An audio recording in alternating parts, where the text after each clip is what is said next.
महाभारत का युद्ध निकट था। कुरुक्षेत्र की धरती वीरों की प्रतीक्षा कर रही थी। उसी समय एक ऐसा योद्धा था जिसकी महानता उसके अस्त्रों से नहीं, उसके दान से मापी जाती थी। उस योद्धा का नाम था कर्ण।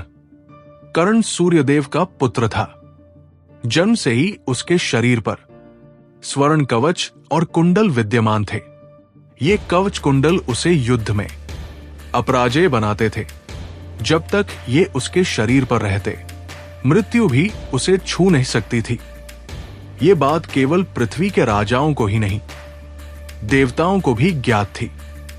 देवताओं के राजा इंद्र जानते थे कि यदि कर्ण इन कवच कुंडलों के साथ कुरुक्षेत्र के युद्ध में उतरा तो अर्जुन का जीवित रहना कठिन हो जाएगा। इंद्र ने एक उपाय सोचा। उन्होंने ब्राह्मण का रूप धारण किया और दानवीर कर्ण के पास पहुंचे। कर्ण का नियम अटल था। सूर्योदय के समय जो भी उससे दान मांगे वो उसे खाली हाथ नहीं लौटाता। ब्राह्मण रूप में आए इंद्र ने कहा, हे कर्ण, मुझे तुम्हारे कवच और कुंडल का दान चाहिए। यह सुनकर सभा स्तब्ध रह गई। दान मांगना कोई असामान्य बात नहीं थी, पर यह दान कर्ण के जीवन से जुड़ा था। उसी क्षण सूर्यदेव प्रकट हुए। उन्होंने कर्ण को सचेत किया और कहा, वत्स, ये ब्राह्मण नहीं, स्वयं इंद्रदेव है। यदि तूने ये दान दे दिया तो तेरी मृत्यु निश्चित है। कर्ण शांत भाव से मुस्कुराया। उसके मुख पर न भय था, न कोई पश्चाताप। कर्ण ने कहा, पिताजी, यदि मृत्यु के भय से मैं दान से पीछे हट जाऊं तो दानवीर कहलाने का मुझे कोई अधिकार नहीं।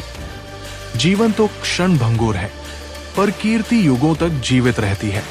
यदि मेरा दान किसी का कल्याण करे तो ये मृत्यु भी मुझे स्वीकार है। ये कहकर कर्ण ने अपने शरीर से स्वयं कवच और कुंडल निकालने का निश्चय किया। जब स्वर्ण कवच शरीर से अलग हुआ तो रक्त की धारा बहने लगी। पृथ्वी कांप उठी। देवता मौन हो गए। कर्ण पीड़ा में भी अडिग रहा। उसके चेहरे पर न दर्द की शिकन थी, न किसी प्रकार का भय। इंद्र का हृदय द्रवित हो उठा।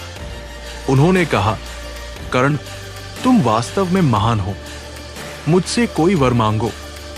कर्ण ने उत्तर दिया, यदि आप वर देना चाहते हैं तो इतना वर दे कि मेरी मृत्यु युद्ध भूमि में हो और मेरी कीर्ति सदा अमर रहे। इंद्र ने कर्ण को एक अमोघ शक्ति दी, पर वो शक्ति केवल एक बार प्रयोग की जा सकती थी। कर्ण ने दान दे दिया, पर अपनी मर्यादा आधा नहीं छोड़ी। युद्ध में कर्ण वीरगति को प्राप्त हुआ। वो युद्ध हार गया, पर इतिहास में अमर हो गया। आज भी जब दान की बात होती है तो सबसे पहले दानवीर कर्ण का नाम लिया जाता है, क्योंकि कुछ दान इतने महान होते हैं कि वे मृत्यु से भी बड़े हो जाते हैं।